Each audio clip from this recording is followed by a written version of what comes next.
Surgical strikes అంటే ఏంటి? Surgical strike యొక్క ముఖ్య ఉద్దేశం ఏంటి? సర్జికల్ స్ట్రైక్స్ ఏ విధంగా జరుగుతాయి?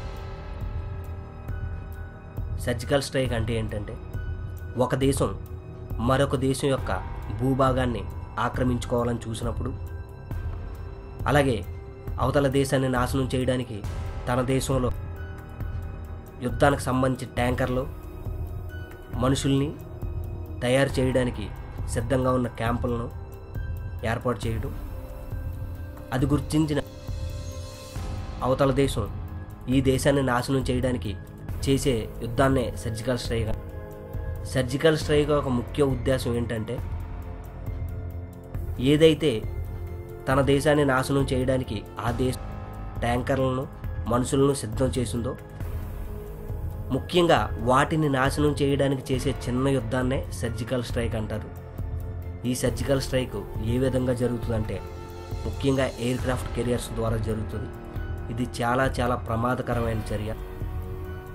ఊహించడానికి కూడా శత్రువులు కనురెప్ప మూసేలోపే యుద్ధం మొత్తం పూర్తయిపోయేంత ఫాస్ట్గా ఎయిర్ క్రాఫ్ట్ కెరియర్స్ ఉంటాయి. ఇవి చాలా బరువు గల మిసైల్స్ని తీసుకెళ్లడమే కాకుండా ప్రయోగంలోని కూడా చాలా ఫాస్ట్గా ఉంటాయి. ఇక రెండోది, ముఖ్యంగా తయారు చేయబడిన పారామిలిటరీ దళాలు చాలా నైపుణ్యంతో కూడిన శిక్షణ పొంది, ఒక్కొక్క మనిషిని చూస్తేనే శత్రువుల గుండెల్లో రైళ్లు పరిగెట్టించేంత శక్తి సామర్థ్యాలు వీళ్ళ దగ్గర ఉంటాయి. వీళ్ళు చూస్తేనే చాలు అవతల శత్రువుల్లో గుండె దడ మొదలవ్వాల్సింది. ఇక సర్ఫేస్ మిషన్స్, ఇవి కూడా స్ట్రైక్స్లో పాల్గొనేటప్పుడు చాలా చాలా బాగా యూజ్ఫుల్గా ఉంటాయి. అందువల్ల ఇవి మూడు ముఖ్యంగా సర్జికల్ స్ట్రైక్స్లో పాల్గొంటాయని మనం చెప్పవచ్చు. ఇక సర్జికల్ స్ట్రైక్స్ స్టోరీలో కనుక వెళ్ళినట్లయితే, ఇది మొట్టమొదటిసారిగా మనం చెప్పుకోవాల్సింది మార్చి 20, 2003లో అమెరికా ఇరాక్ను ఆక్రమించడానికి ఆలోచన చేసింది. అప్పుడు ఇరాక్ అమెరికాకు ధీటుగా సర్జికల్ స్ట్రైక్ చేశారు. అప్పుడు దాదాపు 1 నెల 1 వారం 4 రోజులు అమెరికాకి ఇరాక్ యుద్ధం జరిగింది. అందులో అమెరికా వెనుదిరగవలసి వచ్చింది. ఇరాక్ అనేది యుద్ధంలో పైచేయి సాధించింది. ఇదే విధంగా మనకి ఇండియాకి, పాకిస్తాన్కి కూడా సర్జికల్ స్ట్రైక్ ఒకటి జరిగింది.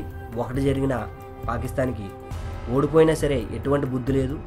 మళ్ళీ రెండో దానికి టెర్రరిస్టులను ఉసుగొల్పుంది. మొదటిది ఎప్పుడంటే 29 సెప్టెంబర్ 2010, 11 రోజులు తర్వాత, టెర్రరిస్టులు అటాక్ చేసిన 11 రోజుల తర్వాత సర్జికల్ స్ట్రైక్, భారతం కీలక నిర్ణయంతో సర్జికల్ స్ట్రైక్ ఆర్మీ దళాలను పాకిస్తాన్ ఆర్మీ దళాలను నాశనం చేసి, అయినా సరే పాకిస్తాన్ వెనుతిరగలేదు. ఎన్నిసార్లు సర్జికల్ స్ట్రైక్స్ కానీ యుద్ధాలు కానీ జరిగినా భారత్దే పై చేయి, అందులో ఎటువంటి తిరుగులేదు. రీసెంట్గా చూసుకున్నట్లయితే సిఆర్పిఎఫ్ జవాన్లపై 40 మందిపై తీవ్రవాదులు బస్సుని అటాక్ చేశారు. దాంతో 40 మంది ప్రాణాలు కోల్పోవడంతో మన ఇండియన్ గవర్నమెంట్ 26/2/2019 ఒక కీలక నిర్ణయం తీసుకొని సర్జికల్ స్ట్రైక్ 2.0 ప్రకారం దాదాపు పాకిస్తాన్ నిర్మించుకున్న చాలా బంకర్లను, 300 మంది సైనికులను, టెర్రరిస్టులను మట్టిపెట్టి భారత్ జెండా ఎగరేసింది. సో ఫ్రెండ్స్, ఇదన్నమాట సర్జికల్ స్ట్రైక్స్ వివరాలు. ఇక మీరు మరిన్ని అప్డేట్స్ కోసం తప్పకుండా మన నిజాం టీవీని చూస్తూనే ఉండండి, సబ్స్క్రైబ్ చేసుకోండి. ఓకే ఫ్రెండ్స్, ఈ వీడియో చేసిన మీ అందరికీ ప్రత్యేక ధన్యవాదాలు.